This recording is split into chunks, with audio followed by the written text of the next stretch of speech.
Ключи от 7 новых микроавтобусов марки ГАЗ вручили сегодня сотрудникам Министерства труда, занятости и социального развития региона.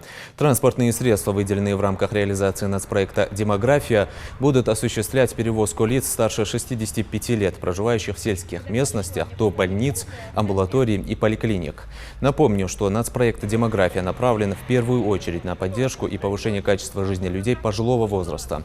Программа также предусматривает обучение более 1000 людей предпенсионного возраста и строительство психоневрологического диспансера в сельском поселении Сыгапши и спального корпуса на 50 койко-мест на базе дома ветеранов в селении Цурхахи. Одиноко проживающие граждане зачастую не имеют возможности обращаться в своевременно в медицинские организации.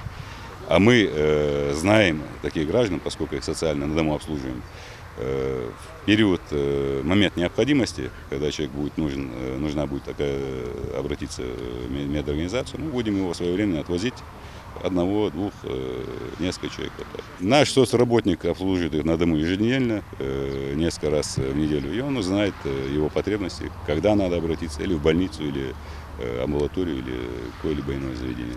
«Газель Бизнес», 8-местные, для перевозки как раз таки пожилых людей. Было выделено порядка 8 миллионов рублей для покупки данных автомобилей.